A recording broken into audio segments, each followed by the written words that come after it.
Getting cold or frightened won't just make your hair stand on end. It might also make it grow, according to a new study from Harvard University. Julia Schwartz and her colleagues have found that the nerves that cause the muscles to contract and lift up hairs, giving us goose pimples in the process, also send messages to the cells in the follicles that produce hairs, making them grow more.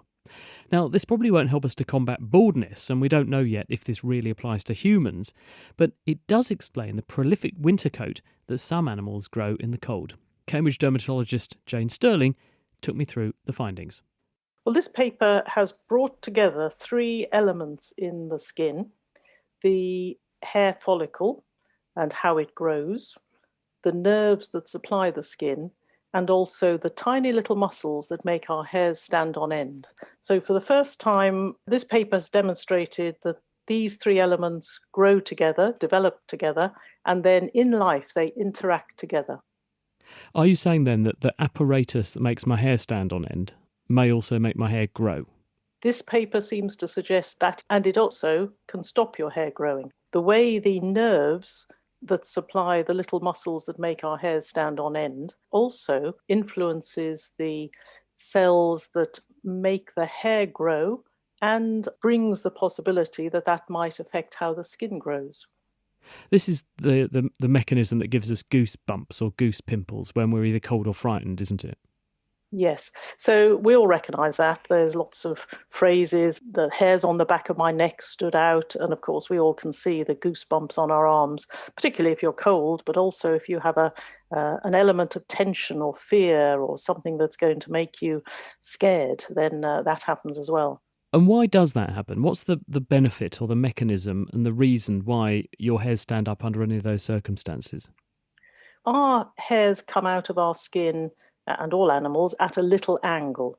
And that angle can be altered by a small little muscle that connects the hair follicle to the surface of the skin. So when that muscle tightens up, the hair angle alters. So instead of coming out at an angle from the skin, it comes out straight out from the skin. So hairs that would normally lie flat against the skin then pop up and stick out. When it's cold, it helps to trap a little air into the area between the hairs. So it adds a little extra layer of warmth that isn't immediately lost to the outside. So it does help slightly to keep us warm. Why it helps if we're scared, for animals, it can be quite useful because it can make them look as if they puff up. So they look bigger and more scary to their predators. Doesn't make a lot of difference to us to have goosebumps when we're scared, though. And how did the research team who did this work connect the fact that the hairs stand on end and also then might grow more afterwards?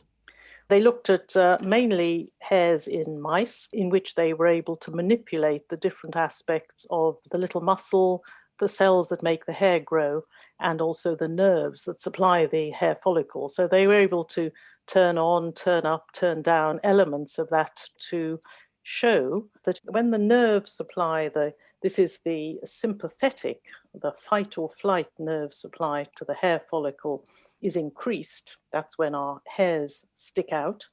That also has an effect on the replacement cells that make new hair to influence the growth of new hair from the follicle.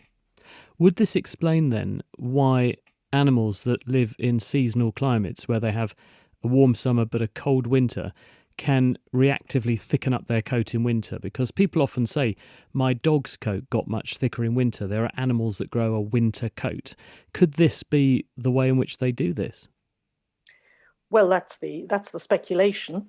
These experiments were, of course, conducted in experimental mice, so they'd be living in a standard environment, so they weren't put to that challenge. But yes, if you assume that if you have an animal that's cold for a long period of time, then this signal would be prolonged, and that would enable the hair follicles to go into a growth overdrive, if you like, to grow much more strongly, and losing of hairs to be temporarily reduced so that the coat thickens up. And what about me, myself? Do you think that I get thicker hairs or become hairier in winter? I don't know that that's noticed because, of course, we're wearing clothes. So probably for us that That has gradually been lost over the millennia. This paper hasn't studied that, but it's the logical thought, isn't it? What about people who shave their legs? Because people often say, oh, got to be careful about that. It'll make you much hairier. Do you think there's any evidence that the same sort of stimulus that you apply to the skin when you shave some hair does actually have the same feedback loop and could make hairs grow more? Because we've been telling people for years that's not true, but could it be that it is?